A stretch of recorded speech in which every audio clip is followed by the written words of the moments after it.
மகா பரிசுத்தமுள்ள எங்கள் அன்பின் தகப்பனே, அப்பா, இந்த நல்ல மத்தியான வேளைக்காக உம்மை நன்றியோடு துதிக்கிறோம். இந்த நாளிலும் தகுதி இல்லாத என்னை தகப்பனே நீர் கொண்டு உம்முடைய வேத வசனங்களை பேச சொல்லியிருப்பதற்காக உமக்கு நன்றி செலுத்துறப்பா. என்னுடைய வாயின் வார்த்தைகளும் இருதயத்தின் தியானமும் தகப்பனே உம்முடைய சமூகத்திலே பிரீதியா இருக்க வேண்டுமாறு கெஞ்சிருக்கோம். அப்பா, நீர் மேன்மைப்படணும் அப்பா. நாங்கள் எங்களை தாழ்த்தி உம்முடைய கரங்களிலே ஒப்பு கொடுக்கிறோம். ஒவ்வொரு வசனங்களும் எங்கள் மத்தியிலே கிரியைகளை நடப்பிக்க வேண்டுமாறு கூட நாங்கள் ஜெபிக்கிறோம். உமக்கு கோடியான கோடி ஸ்தோத்திரங்களை ஏறெடுக்கிறோம். துதி, கன, மகிமை எல்லாவற்றையும் ஒருவருக்கே சேர்த்துக்கிறோம். நேசிக்கிற இன்ப இயேசுவின் மூலம் ஜெபம் கேளும் எங்கள் நல்ல பிதாவே, ஆமென்.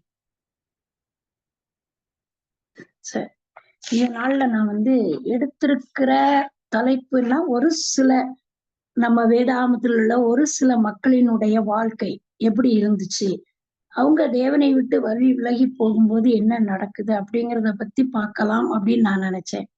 அதனால தேவனை விட்டு வழி விலகி போனவர்கள் யார் அப்படிங்கிற தலைப்புல இந்த நாளுக்குரிய செய்தியை நான் தயார் பண்ணியிருக்கேன். தேவன் என்னோட பேசினதுனாலதான் நான் அந்த செய்தியை எடுத்தேன். அதனால இதுல முதலாவது நம்ம யார பாக்குறோம்னா, நம்முடைய வாழ்க்கையில கூட நம்ம சில நேரங்கள்ல வழி விலகி போவது உண்டு. அவருடைய சித்தத்தை விட்டு நம்ம விலகி போறோம். ஆனா நம் தேவன் நம்மளை என்ன செய்யறாரா, அப்படி போகிற நேரங்களில நம்ம எதையாவது ஒரு உணர்வை நமக்கு தந்து நம்மளை திருப்புகிறவராய் இருக்கிறார். அப்படிதான் இந்த வேதாகமத்துல இருக்கிறதான ஒவ்வொரு மக்களுடைய நிலைமைகளும் காணப்படுவது என்பதை நாம் வாசிக்கிறோம். முதலாவது நம்ம ரூத் சரித்த எடுத்துக்கிட்டோம்னா, அதுல நகோமியை நம்ம எடுத்துக்கிட்டோம்னா, அவங்க இருந்த அந்த பெத்லெகேம், அப்பத்தின் வீடாகி அந்த பெத்லெகேம்ல பஞ்சம் உண்டாயிற்று அப்படின்ன உடனே இவங்க என்ன நினைக்கிறாங்கன்னா, அந்த யூதாவில் உள்ள பெத்லெகேம் நகரத்தை விட்டுட்டு மோவாப் தேசத்துக்கு போறாங்க. மோவாப் என்பது எப்படிப்பட்டதுன்னா, மிக பாவம் நிறைந்த ஒரு மக்களால் நிறைந்த ஒரு இடம். அப்போ அவங்க மோவாபியர் எப்படிப்பட்டவனா, இஸ்ரவேலருக்கு எதிரிகள். ஆனா இந்த பெத்லெகேம்ல நகோமியின் எப்படின்னா எப்பிராத்தியர், அவங்க எல்லாம் செல்வந்தர்கள். மோவாப் பாவமான ஒரு இடம் அப்படிங்கிறத இந்த இடத்துல நம்ம அறிகிறோம். அது ஒரு புறஜாதியாருடைய பட்டணம்.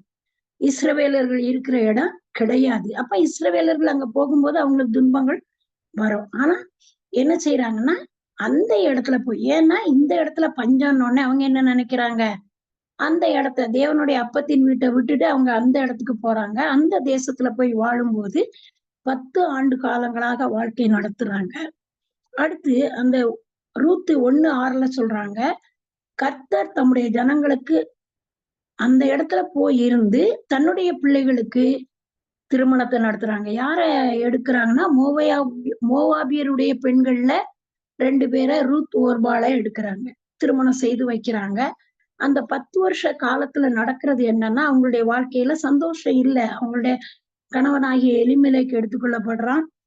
2 பிள்ளைகளும் எடுத்துக்கொள்ளப்படுறாங்க. அதுக்கப்புறம் என்ன செய்யறாங்கன்னா, இவங்களுடைய எண்ணத்துல என்ன உருவாகுதுன்னா, ரூத் 1:6 நம்ம பார்க்கும்போது, கர்த்தர் தம்முடைய ஜனங்களுக்கு ஆகாரம் அருளினார் என்று அறிந்து, அப்ப பெத்லெகேம் ஆசீர்வதிக்கப்பட்டுட்டு அப்படிங்கறத அறிந்து தன்னுடைய மருமக்களோடு யூதா தேசத்திற்கு என்ன செய்யறாங்க, திரும்பி வராங்க.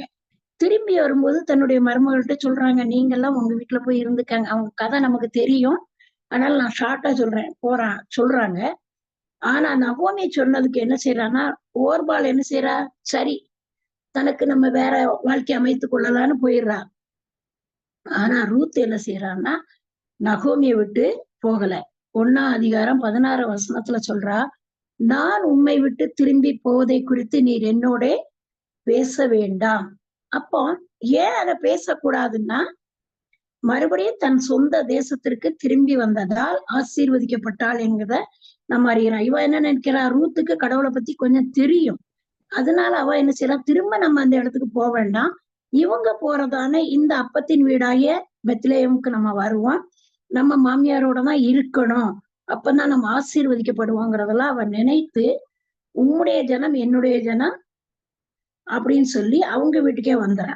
அப்படி வரும்போது ரூத் 4ஆம் அதிகாரத்துல 11-17 நம்ம பார்த்தோம்னா, அந்த இடத்துல ரூத்தை போவாஸ் திருமணம் செய்கிறார்.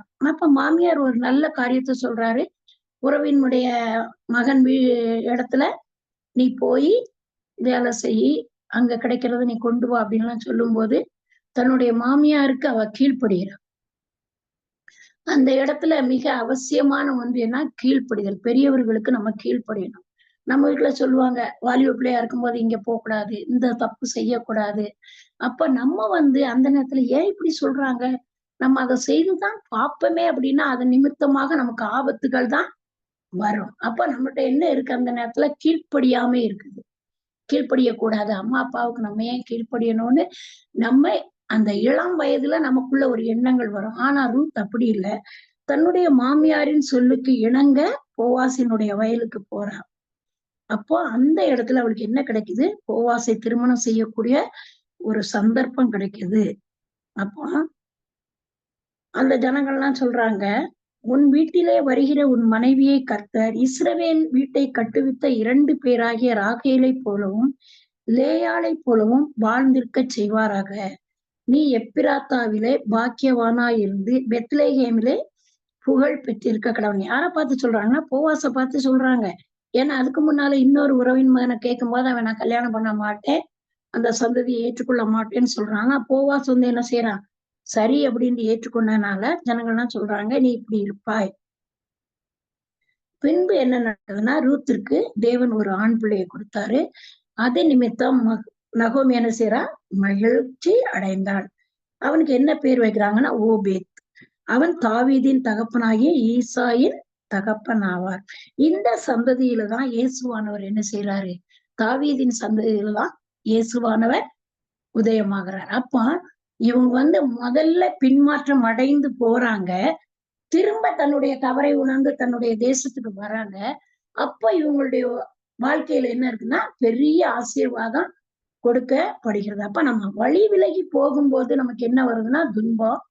தேவனை திரும்ப நாம் ஏற்றுக்கொண்டு வரும்போது நமக்கு ஒரு பெரிய ஆசீர்வாதமானது கொடுக்கப்படுகிறது. அடுத்தபடியாக நம்ம யோனாவை எடுத்துக்கிட்டோம்னா, யோனா 1-4 அதிகாரத்துல தேவன் என்ன சொல்றாரு யோனா கிட்ட, நீ போய் நினிவே பட்டணத்தின் மக்கள் அழுகிற கூக்குரல் எனக்கு கேக்குது, அவங்களுடைய வேதனை நீக்கிறதுக்கு நீ என்ன செய், அவங்க அக்கிரமம் என் சமூகத்தில் எட்டியது, அதனால நினிவேக்கு போய் அவர்களுக்கு விரோதமாய் நீ பிரசங்கி அப்படின்னு அவர் சொல்றாரு. ஆனா இந்த இடத்துல என்ன நினைக்கிறாரு, இவருக்குள்ள ஒரு எண்ணம், எப்படி நம்ம போய் அந்த ஜனங்களுக்கு நம்ம அறிவுரை சொன்னாலும் நம்முடைய தேவன் எப்படிப்பட்டவர்னா மன உருக்கம் உள்ளவர். கண்டிப்பா அவங்களுக்கு தீமை செய்ய மாட்டாரு. நீங்க அழிஞ்சிருவீங்கன்னு நான் போய் சொல்லுவேன், அவர் அவங்க எல்லாரையும் உருவாக்குவாரு அப்படிங்கிற எண்ணம் அவருக்குள்ள இருந்ததுனால தேவனின் சத்தத்திற்கு அவர் கீழ்ப்படியல. முதல்ல அவர்கிட்ட என்ன இல்லைன்னா கீழ்ப்படிதல் காணப்படவில்லை. அவர் உடனே எங்க போறாரு, தர்சீசுக்கு கப்பல் ஏறி போறாரு. போகிறதுல என்ன நடக்குதுன்னா, கர்த்தருடைய சமூகத்தை விட்டு அவர் என்ன செய்யறாரா, விலகும்படியாக. நம்ம தேவன் பக்கத்துல இருந்தா தானே நம்மள சொல்லுவாரு, நீ அதை செய் இதை செய்யுன்னு சொல்லுவாரு. அப்ப அவருடைய சமூகத்தை விட்டு அவன் என்ன செய்யறான், விலகி போகிறான். விலகி போகும்போது என்ன கிடைக்குங்கிறத அவன் முதல்ல யோசிக்கவே இல்லை. நம்ம விலகி போயிட்டான், நம்ம இந்த இதுல இருந்து தப்பிச்சிட்டோம் அப்படின்னு அவன் நினைக்கிறான். ஆனா தேவன் என்ன செய்யறாரு, ஒரு பெரிய காற்றை அனுப்புறாரு, கடல் கொந்தளிக்குது, கப்பல் ஆடுது. அப்போ அதுல உள்ள பொருளெல்லாம் போட்டு கூட அந்த கடல் அமைதியாகல. அப்ப அந்த இடத்துல மாலுமி கேட்கும்போது இவன் என்ன சொல்றான், நான் எபிரேயன், சமுத்திரம் பூமியை உண்டாக்கின பரலோகத்தின் தேவனாகிய கர்த்தரிடத்தில் பயபக்தி உள்ளவன் அப்படின்னு சொல்லிக்கிட்டான். பயபக்தி உள்ளவன் சொல்றான். ஆனா அவனுக்குள்ள பயம் இருந்துச்சா, பக்தி இருந்துச்சா? அவன் கீழ்ப்படியல. அந்த இடத்துல தேவனுடைய வார்த்தைக்கு அவன் கீழ்ப்படியல. நான் என்ன செய்யறேன், அவனுடைய கர்த்தருடைய சமூகத்திலிருந்து விலகி ஓடி போகிறவன் என்பதை அறிந்தனர். இவன் கர்த்தருக்கிட்டே பயந்தவன் சொல்றான். ஆனா இவன் என்ன செய்யல, கர்த்தருடைய சமூகத்தை விட்டு இவன் என்ன செய்யறான், ஓடி போகிறாங்கிறத 1ஆம் அதிகாரம் 8வது வசனத்துல இருந்து 10வது வசனம் வரைக்கும் நம்ம பார்க்கலாம். அதே மாதிரி சங்கீதம் 139 1-12 வசனங்களை நம்ம பார்த்தோம்னா அதுல அறியப்படுவது என்ன அப்படின்னா, கர்த்தருடைய சமூகத்திலிருந்து முற்றம் நாம் விலகி ஓடுவது எப்படிப்பட்டதான் கூடாத காரியம். தாவீது சொல்றான் இல்லையா, நம்முடைய சமூகத்திலேயே இருக்கேன்ப்பா, நம்முடைய சமூகத்தை விட்டு போகவே கூடாது அப்படின்னு சொல்றான். ஆனாலும் ஒரு சில பாவங்களை அவன் என்ன செய்யறான், செய்துறான். அவனுடைய சமூகத்தை விட்டு விலகி ஓடுறான். ஆனால் அது என்னதான் கூடாத காரியம் என்று தெரிந்தாலும் விலகிச் சென்றார். இதனால் பெரிய பிரச்சனைகளை என்ன செய்தானா சந்தித்தான். தாவீதுடைய வாழ்க்கையை பார்க்கும்போது நம்ம கண்டுகொள்ளலாம். என்னலாம் அவன் என்ன செய்யறான், நிறைய காரியங்கள் நடக்குது. அப்ப இப்ப யோனாவுடைய காரியத்தை முதல்ல நம்ம பார்ப்போம். இதெல்லாம் பார்த்த உடனே அவன் என்ன செய்யறான், மன்னிப்பு கேட்டான். 2ஆம் அதிகாரம் 1, 2 வசனங்கள்ல மன்னிப்பு கேட்கிறான். அவனை என்ன செய்யறாரு, மீனின் வயித்துக்குள்ள அவன் போயிடுறான். அவங்க சொல்லிடுறாங்க, கடல்ல தூக்கி போட்டுருங்க. என்னாலதான் இந்த பிரச்சனைன்னா என்ன தூக்கி கடல்ல போட்டுருங்கன்னு சொல்றாங்க. அவனை தூக்கி போடுறாங்க. போடும்போது தேவன் ஒரு மீனுக்கு கட்டளை கொடுத்து அவனை என்ன செய்யறாரு, அந்த வயித்துக்குள்ள போகும்படியாக பாதுகாக்கும்படியாக மீனை அனுப்புறாரு. அந்த வேளையிலதான் யோனா ஜெபம் பண்றான். என் நெருக்கத்திலே கர்த்தரை நோக்கி கூப்பிட்டேன், அவர் எனக்கு உத்தரவு அருளினார். அதே போல நினிவே மக்களும் யோனா போய் இன்னும் 40 நாட்கள் உண்டு, நினிவே கவிழ்க்கப்பட்டு போகும். அந்த நெருக்கத்துல இருக்கும்போது அவன் கடவுளை கூப்பிடுறான். தேவன் அந்த மீனின் வயிற்றுல இருந்து யோனாவை வெளியே கொண்டு வர்றாரு. யோனாவை வெளியே கொண்டு வந்தோடனே அவன் தன்னுடைய தவறை உணர்ந்து, தன்னுடைய கீழ்ப்படியாமையை உணர்ந்து, அவன் என்ன செய்யறான், நினிவேல போய் தேவன் சொன்ன அந்த வார்த்தைகளை சொல்றான். என்ன சொல்றாரு, 40 நாள்ல கவிழ்க்கப்பட்டு போகும் என்றதை சொல்றாரு. இதெல்லாம் கேட்ட உடனே அந்த மக்கள் என்ன செய்யறாங்களாம், தேவனை விசுவாசித்து உபவாசம் பண்ணி ஜெபித்தாங்க. அதுக்கு முன்னால அவங்க மோசமானவங்களா இருந்தா கூட, கைவிடப்பட்டவங்களா இருந்தா கூட, தங்களுடைய பாதுகாப்புக்காக அவங்க என்ன செய்யறாங்களா, ஜெபம் பண்றாங்க. இதுல இருந்து நமக்கு என்ன தெரியுதுன்னா, ஆண்டவருக்கு பிரியமான இடத்திற்கு நாம் வரும்பொழுது நம்ம நினைக்கலாம், ச்சே நமக்கு எவ்வளவு கஷ்டம் இருக்கு, நம்ம கடன் வாங்கினா முன்னுக்கு வந்துடலாம், பேங்க்ல லோன் போட்டா முன்னுக்கு வந்துடலாம் அப்படின்னு நம்ம தேவ சித்தத்தை அறியாமல் நம்முடைய மனதின் சித்தத்தின்படி நம்ம கடன் வாங்கினா எந்த கடனையும் அடைக்க முடியாது. அதுக்கு மேல கடன் வந்துகிட்டே தான் இருக்குமே தவிர, அப்ப அது தேவனுக்கு பிரியம் இல்லாத இருக்கு. அவர் சொல்றாருல, நீயோ கடன் கொடுப்பாய் கடன் வாங்காதிருப்பாய். அப்ப அவருடைய வாக்கு தத்துவத்துல நமக்கு ஒரு விசுவாசம் வேணும். அந்த விசுவாசம் இருந்தாதான் நம்ம ஜெயிக்க முடியும். உலகத்தை ஜெயிக்கிற ஜெயா நம்ம இடத்துல காணப்படும். ஆனா இந்த இடத்துல அப்போ அந்த பிரியமான இடத்துக்கு என்ன செய்யறாங்களா, நினிவே மக்கள்லாம் வராங்க. அதே மாதிரிதான் யோனாவும் தன்னை செய்த தவறுகளை ஒப்பு கொடுத்து வரும்போது என்ன நடக்குதுன்னா, அவனும் நினிவேக்கு சென்று மக்கள்கிட்ட பேச முடியுது. அந்த நினிவே மக்களும் தேவனுடைய வார்த்தைகளை கேட்டு அவங்க என்ன செய்யறாங்க, மனம் திரும்பக்கூடியதான ஒரு சூழ்நிலை வருகிறது. இப்ப அடுத்து நல்ல சமாரியன் எடுத்துக்கிடுவோம். லூக்கா 10, 30, 37 பாக்குறோம். எருசலேம் என்பது ஒரு தேவன் வசிக்கக்கூடிய ஒரு இடம். ஆனா அந்த இடத்துல எரிகோ சாபத்தீடான இடம். அந்த இடத்துக்கு ஒரு மனிதன் போறான்.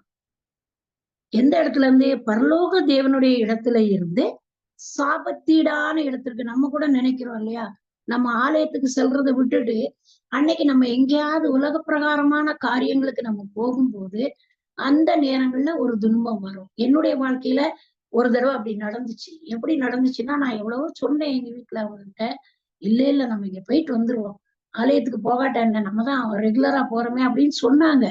அந்த சண்டே ஈவினிங் கண்டிப்பா வெளியே போகணுங்கிறத சொல்லும் போது நான் சொன்னேன், இல்லப்பா என் மனசுக்குள்ள குத்தப்படுது, நான் அப்படியெல்லாம் வளரல, கண்டிப்பா ஆலயத்துக்கு போகாம வெளியே நம்ம போக வேண்டியது அவசியம் இல்லை அப்படின்னு நான் சொல்லும் போது கூட அவங்க கேட்கல.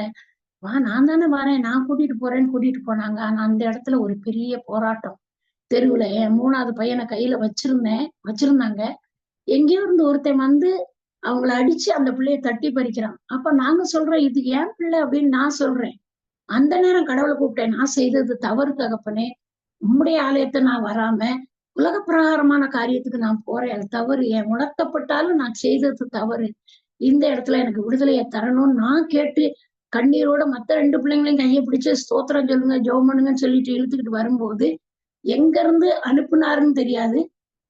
நிறைய ஆட்கள் வந்தாங்க. அவனை பிடிச்சு இழுத்துட்டு அவர் பிள்ளைய அவர் கொண்டு போறாரு, உனக்கு என்னடா அப்படின்னு சொல்லி அவனை விலக்கி விட்டாங்க. அப்போ நாம் தேவனுடைய சமூகத்தை விட்டு விலகி செல்லும் போது நம்ம என்ன செய்யறோமா, கண்டிப்பா கஷ்டப்படுறோம். அதே மாதிரிதான் அந்த வியாபாரி கள்ளர்களுடைய கையில அகப்பட்டு குற்றவாளி இருக்கிறான். ஆனா ஒரு சமாரியன் பாத்தீங்களா, தேவனுடைய மனுஷன், கடவுளை அனுப்பின மனுஷன் ஒரு சமாரியன். லேவியர் ஆயர் எல்லாரும் பார்த்தாங்க, ஒண்ணுமே செய்யல. ஒரு சமாரியன் அவனுடைய வாழ்க்கையில ஒரு என்ன செய்யறாரு, பாதுகாப்ப கொடுக்கிறார். அப்ப நம்ம தேவனுடைய இடத்தை விட்டு விலகி போகும்போது, துன்பங்கள் வரும்போது, நாம் கடவுளை தேடும் போது கண்டிப்பா கடவுள் நம்மள விடுவிக்கிறார். அப்ப நமக்கு தவறுன்னு செய்தா தெரிந்தா நம்ம அந்த தவற கண்டிப்பா நம்ம செய்யக்கூடாது. அடுத்து குஷ்டரோகியான நாகம்மான் எடுத்துக்கிட்டீங்கன்னா, கேயாசி எடுத்துக்கிட்டீங்கன்னா, 2 ராஜாக்கள் 5ஆம் அதிகாரம் 1லிருந்து 27 வசனங்கள நம்ம பார்க்கும்போது, சீரிய ராஜாவாகிய படைத்தலைவனாகிய நாகமான் குஷ்டரோகியா இருக்கிறான். அவனை கொண்டு கர்த்தர் சீரியாவுக்கு ரட்சிப்பை கட்டளையிட்டாருங்கிறத பாக்குறோம். ஆனாலும் அவன் மேல என்ன இருந்துச்சுன்னா குஷ்டரோகம் இருந்துச்சு. அப்போ அந்த இடத்துல நாகமானுக்கு பணிவிடை செய்யக்கூடிய ஒரு இஸ்ரவேல் தேசத்திலிருந்து சிறைபிடித்து கொண்டு வரப்பட்ட ஒரு சிறுமி அங்க இருக்கிறா. அப்ப அவ சொல்றா, என்னதான் சிறைப்பட்டு அடிமையா வச்சிருந்தாலும் அவளுக்குள்ள ஒரு எண்ணம், நம் தேவன் மனுஷன் இடத்துல போனா நம்முடைய அதிகாரிக்கு சுகம் கிடைக்கும். நம்ம தெரிந்திருந்தும் அதை சொல்லாம இருக்கக்கூடாது. நன்மை செய்யாமல் இருக்கக்கூடாது. நமக்கு தீமை வந்தாலும் நம்ம நன்மை செய்யணுங்கிறதுல அந்த இடத்துல அவ என்ன சொல்றா, என் ஆண்டவர் சமாரியாவில் இருக்கிற தீர்க்கதரிசியின் இடத்தில் போவாரானால் நலமாயிருக்கும்னு சொல்றேன். இதை கேட்ட அவருடைய மனைவி நாகமான்ட்ட போய் சொல்றாங்க. அப்ப அவர் ராஜாட்ட போய், இந்த இஸ்ரேல் தேசத்து பெண் இதெல்லாம் கூறியிருக்கா. அப்ப நாங்க போனா எனக்கு என்ன கிடைக்கலாம், விடுதலை கிடைக்கலாம் அப்படின்னு சொல்லி அவர்கிட்ட போய் சொல்றாரு. அவர் ஒரு கடிதம் கொடுக்குறாரு. அந்த நாட்கள்ல ஒரு தேசத்துல இருந்து ஒரு தேசத்துக்கு போனோம்னா ராஜாவினுடைய கடிதங்கள் கண்டிப்பா வேணும், இல்லைன்னா அந்த நாட்டுக்குள்ள விட மாட்டாங்க. அப்ப அவர் கடிதம் கொடுக்கும்போது அவர் ராஜாவை போய் பாக்குறாரு. அப்ப அந்த ராஜா என்ன நினைக்கிறார், ஐயோ இவன் என்ன நம்மகிட்ட வந்திருக்கான், நம்ம என்ன பெரிய கடவுளா இவனை குணப்படுத்துறதுக்கு அப்படின்னு அவர் தன்னுடைய வஸ்திரங்களை கிழித்து கொண்டு அழுது புலம்புகிறதே யாருக்கு தெரிவிக்கப்படுதுன்னா, கடவுளுடைய மனுஷனாகிய எலிசா தீர்க்கதரிசிக்கு அது அறிவிக்கப்படுகிறது. அப்ப அவன் எலிசா தீர்க்கதரிசி சொல்றாரு, நீங்க ஏன் அழுது புலம்பணும், அவனை என்கிட்ட அனுப்புங்க, நான் பாத்துக்கிறேன் அப்படின்னு சொல்றாரு. அப்போ என்ன செய்யறாங்க, நாகமான் எலிசாவினிடத்துல போறாரு. எலிசா ஒரு சின்ன காரியம் தான் சொல்றாரு. இந்த இடத்துலயும் கீழ்ப்படிதல் மிக அவசியம் என்பது நமக்கு காண்பிக்கப்படுது. ஒரு சின்ன காரியம், யோர்தான்ல போய் நீ என்ன செய்ய, 7 தரம் ஸ்நானம் பண்ணுன்னு சொல்றாரு. அவர் வெளியே வரல. இவர் நினைச்சாரு வெளியே வருவாரு, நம்ம தொடுவாரு, இதோ பண்ணுவாரு, குணமாக்குவாரு, அப்படியெல்லாம் இவர் நினைச்சிட்டு போனாரு. ஆனா யோர்தான்ல போய் நீ 7 தடவை மூழ்கி எழும்பு அப்படின்னு சொல்றாரு. அப்ப இவருக்கு கோபம் வருது. எங்க தமஸ்குல இல்லாத நதிகளா, ஆப்னா பர்பாரம் இல்லாததா அப்படின்னு சொல்லிட்டு அவர் புலம்பி இது பண்ணிட்டு நான் குளிக்க மாட்டேன் அப்படின்ட்டு போறாரு. அப்படி போகும்போது அவங்க கூட வந்த மனுஷன் என்ன சொல்றான்னா, தேவனுடைய மனுஷனுடைய வார்த்தைக்கு கீழ்ப்படிய மனதில்லாது இருந்தான், அவனுடைய ஊழியக்காரன் அவனத்துல அந்த தீர்க்கதரிசி பெரிய காரியத்தை செய்ய சொன்னா நீங்க செய்திருப்பீங்கல்ல. இப்ப நம்ம அப்படிதான் நினைப்போம், நீ அதை செய்ய இதை செய்ய, அதை வாங்கு இதை வாங்கு, எனக்கு 10,000 ரூபாய் காணிக்க கொடு, நான் ஜெபித்தா உனக்கு சுகம் கிடைக்கும்னு உடனே நம்ம போய் 10,000 ரூபாய் கொடுக்குறோம். அதுல என்ன நன்மை இருக்குது? அந்த 10,000 நமக்கு கடவுள் தந்தது. அதை அவர்கிட்ட கொடுத்து கேட்கறதோட நம்ம முழங்கால் படியிட்டு தேவனிடத்துல கேட்கும் போது நமக்கு எவ்வளவு ஆசீர்வாதம் கிடைக்கும். அதை யோசிங்க. நம்மளை படைத்தது யாரு? நம்முடைய பரம தகப்பனாகிய தந்தை. அவர்தான் நம்மளை படைச்சிருக்காரு. நம்ம அவர்கிட்டதான் டைரக்டா போகணுமே தவிர நம்ம இப்படி போகக்கூடாதுங்கிறது இந்த எடுத்துக்காட்டின் மூலம் நமக்கு தெரியும். அப்ப அவர் சொல்றாரு, ஊழியக்காரர் ஏதாவது பெரிய காரியம் செய்ய சொன்னா செய்வீர்களா? இது ஒரு சின்ன காரியம் தானே, அவருடைய வார்த்தைக்கு நீங்க கீழ்ப்படியுங்க. கீழ்ப்படியும் போது நமக்கு அதிசயங்கள் நடக்கும். சரி வாங்க நீங்க குளிங்க அப்படின்னு சொல்றாரு. அதுக்கப்புறம் அவன் உணர்த்தப்பட்டவனாக அந்த யோர்தான்ல போய் குளிக்கிறான். அவன் 7 முறை எழும்பி குளித்து எழும்பின உடனே அவனுக்கு என்ன ஆயிடுச்சான், குஷ்டரோகம் குணமாயிட்டு. திரும்ப அவர்கிட்ட போய் நீங்க செய்த உதவிக்கு இந்தாங்கன்னு கொடுக்கும்போது அவர் என்ன சொல்றாரு, எலிசா எனக்கு எதுவுமே தேவையில்லை, தேவன் கொடுத்த விடுதலை தேவனுக்கு நன்றி சொல்லிட்டு விட்டாரு. அதனால இவன் என்ன பண்ணான்னு தெரியாம வர்றான். வரும்போது அவனுக்கு விடுதலை கிடைச்சிருச்சு. ஆனா அவனுடைய பாவம் யார தொடர்ந்து பிடிக்குன்னு பாருங்க. நம்ம செய்யற பாவங்கள் நம்முடைய பிள்ளைகளை 7-70 தலைமுறை வரைக்கும் தொடர்ந்து பிடிக்கும்னு வசனம் சொல்லுது. அப்ப நம்ம எப்படி இருக்கணும்? நம்ம இந்த இடத்துல பரிசுத்தமா இருக்கணும், பாவம் செய்யக்கூடாது. நம்ம பாவம் செய்யும் போது நம்ம பிள்ளைகள் தண்டிக்கப்படுறாங்க அப்படிங்கிற ஒரு பயம் நமக்கு இருக்கும். இது இல்லாம கேயாசி என்ன பண்றான், தேவனுடைய மனுஷனிடத்துல இருந்தாலும் அவனுக்கு என்ன இருக்குன்னா பண ஆசை. பண ஆசை எல்லா தீமைக்கும் வேறா இருக்கிறது அப்படின்னு சொன்னதுபடி அந்த வசனத்தின்படியாக சரி நம்ம எலிசாயாவுக்கு தான் வாங்குறதுக்கு விருப்பம் இல்லை. நம்ம ஏன் அதை விடுவானே அப்படின்ட்டு அவன்கிட்ட போய் என்ன செய்யறாரு, 2 வாலிபர்கள் வந்திருக்காங்க, அவங்களுக்கு கொடுக்க ஒரு தாலந்து வெள்ளியையோ 2 மாற்று வஸ்திரங்களையும் நீங்க எங்களுக்கு தரணும். அதனால எஜமான் அதுலயும் ஒரு பொய். ஒன்னே கீழ்ப்படியல, இன்னொன்னு ஒரு பொய் செய்யறது, திருட்டு வேலை. ஆனா அதுல ஒரு பொய்ய சொல்லி எப்படியாவது அந்த பொருளை வாங்கிட்டு வந்துடுறான். வந்து யாருக்கு விரோதமா பொய் சொல்றானா, தேவனுக்கு விரோதமாக பொய் சொல்றான்.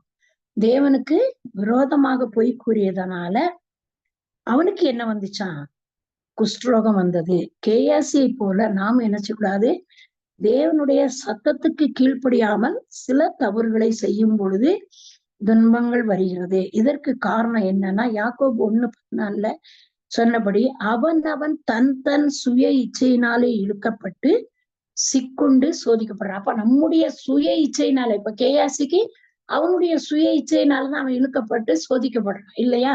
அந்த தேவனுடைய மனுஷனுக்கு பயந்திருந்தானா அவன் அந்த காரியத்தை செய்யவே மாட்டான். தேவனுக்கு பயந்திருந்தாலும் செய்ய மாட்டான். அவன் தன் தன் சுய இச்சையினாலே சிக்குண்டு இழுக்கப்பட்டு சோதிக்கப்படுகிறான் என்ற வசனத்தின்படி நாம் நம்முடைய சுய இச்சையினாலதான் என்ன செய்யறோம், சோதிக்கப்பட்டு. நமக்கு ஒரு ஆசை, ஐயோ இதை பார்த்தோன்னே இவங்க இவ்வளவு அழகான சாரி வாங்கியிருக்காங்க, நம்மளும் இதே மாதிரி வாங்க, நம்மகிட்ட பணம் இருக்கோ இல்லையோ எப்படியாவது நம்ம வீட்டுக்காரரை தொல்லை பண்ணி அவர் லஞ்சம் வாங்கினாலும் சரி என்ன வாங்கினாலும் சரி நம்ம அதை கொண்டு வாங்கலாம் அப்படின்னு ஒரு எண்ணத்தை சத்ருவானன் கொண்டு வரும்போது நம்ம அதுல எப்படி இருக்கணுமா, பரிதானம் வாங்குவது நல்லது கிடையாதுங்கிற வசனத்தின்படி நம்முடைய வீட்டுக்காரங்களை அந்த வழியில நம்ம தூண்டாதபடி நம்மை நாம் காத்துக்கொள்ளணும்.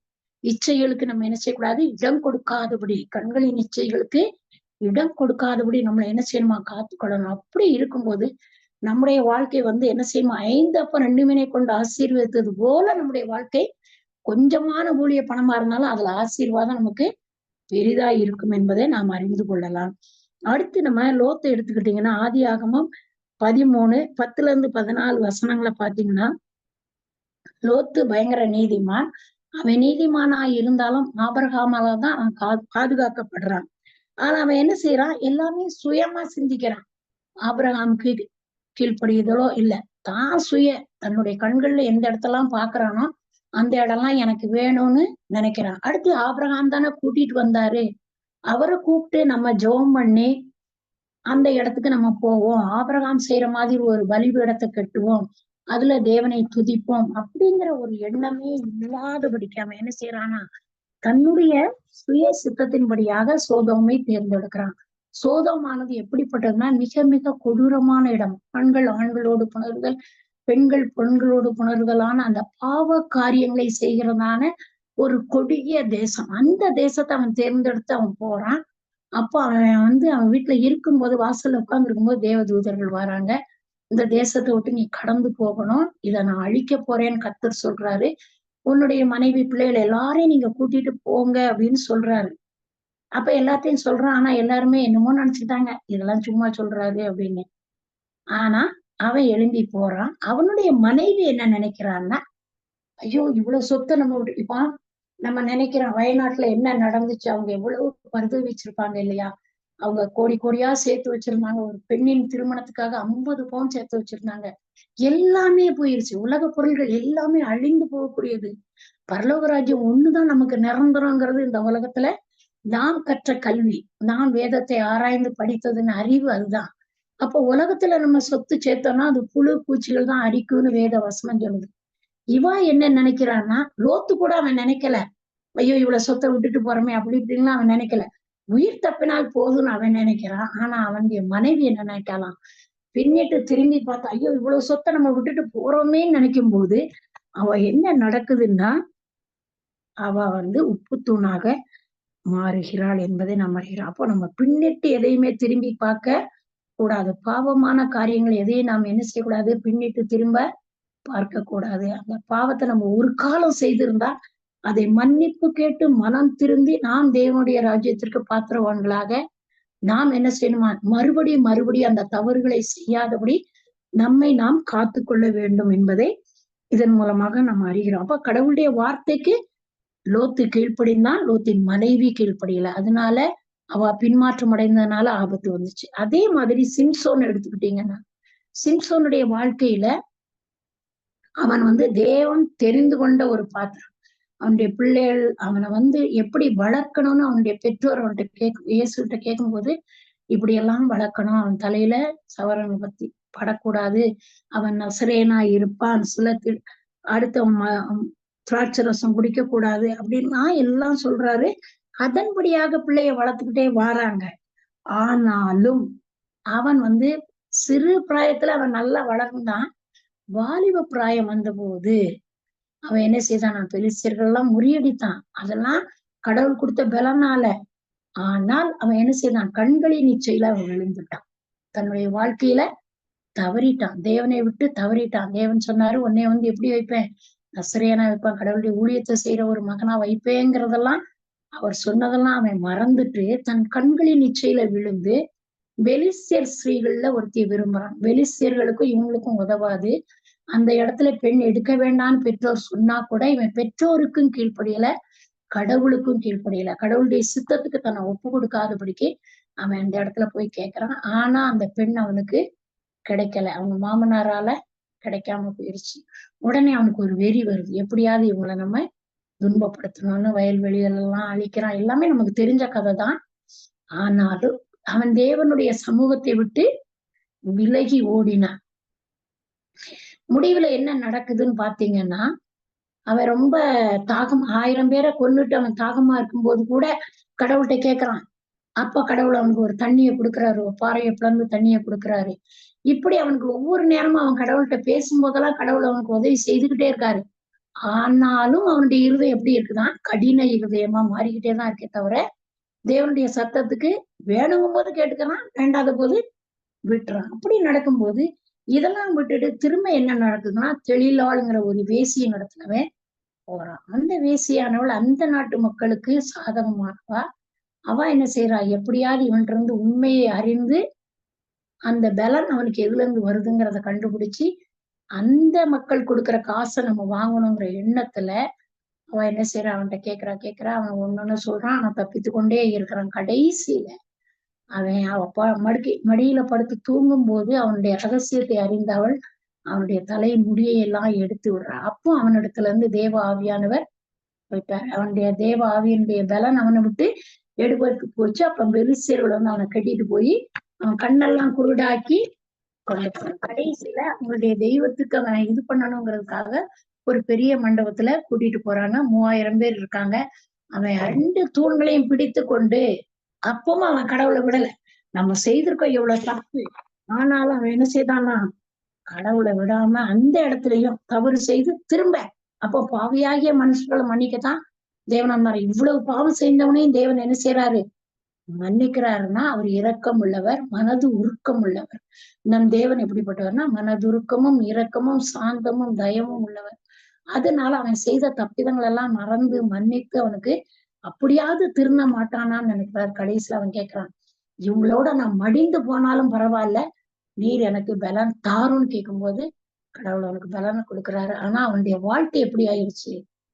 அழிக்கப்பட்டு போனது. அவனுடைய செயலால அவனுடைய வாழ்க்கையானது அழிந்து போனது. நாம் நம்முடைய வாழ்க்கையில அப்படிப்பட்ட காரியங்களை நம்ம நினைச்சக்கூடாது, செய்யக்கூடாது.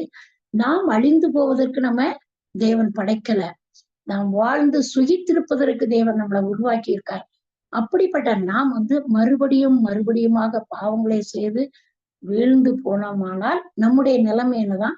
அதோ மோசமான நிலைமைதான். நாம் தேவனுடைய கரத்துல இருந்து விடுபட்டவங்களாதான் நம்ம காணப்படும். அதே மாதிரி கெட்ட குமாரன் எடுத்துக்கிட்டீங்கன்னா, இளைய குமாரன் தான், கெட்ட குமாரன் கிடையாது. இளைய குமாரன் எடுத்துக்கிட்டீங்கன்னா, தன்னுடைய நண்பர்களை கொண்டு போய் எனக்கு அவங்களுடைய வார்த்தைகளை கேட்டு என் சொத்துல எல்லாத்தையும் நீங்க எனக்கு கொடுத்துருங்க, அந்த சொத்தை நான் வாங்கிட்டு போய் சந்தோஷமா இருக்க போறேன் அப்படின்னு சொல்றான். போகிறான். அவன் பன்றி சாப்பிடுற உணவு கூட அவனுக்கு கிடைக்கல. கடைசியில அவன் உணர்த்தப்படுறான். எப்படி உணர்த்தப்படுறான்னா, ஐயோ என் வீட்டுல எத்தனையோ வேலைக்காரங்க எப்படி எல்லாமோ இருக்கிறாங்களே, நான் என் தகப்பனை துன்பப்படுத்திட்டு வந்துட்டேனே, கடவுளுக்கு பிரியமில்லாத காரியத்தை நான் செய்துட்டேனே, நான் என் தகப்பன்ட்ட மன்னிப்பு கேட்டு திரும்ப நான் அந்த வீட்டுல சேரணும் அப்படின்னு நினைச்சு அவன் மனம் திரும்பி, அந்த இடத்துல மனம் திரும்புதல் மிக மிக மிக மிக அவசியமான ஒன்று.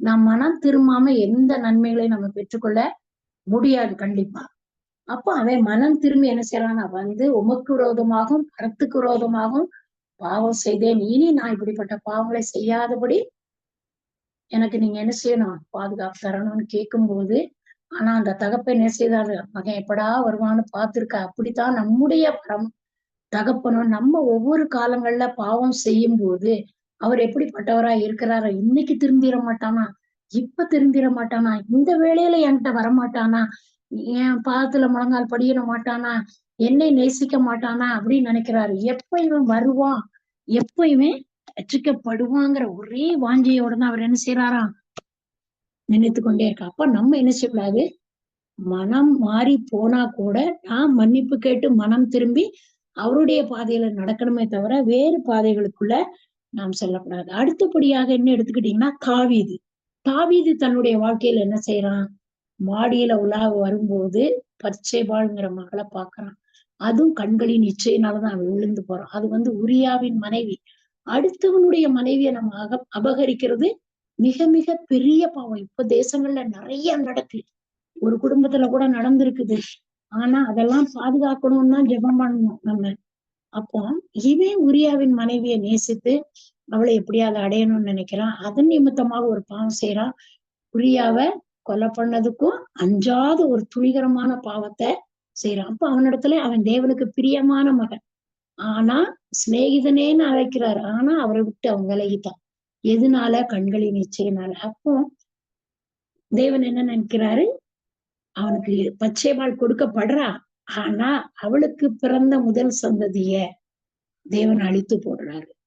நாத்தான்வேல் மூலமாக உணர்த்தப்படுறான். நாத்தான்வேல் வந்து அவன் சொல்றான், நீ இப்படிப்பட்ட பெரிய பாவத்தை செய்திருக்கிறியே அப்படின்னு சொல்லும் போது 2 சாமுவேல் 12ஆம் அதிகாரம் முழுசும் நீங்க வாசித்தீங்கன்னா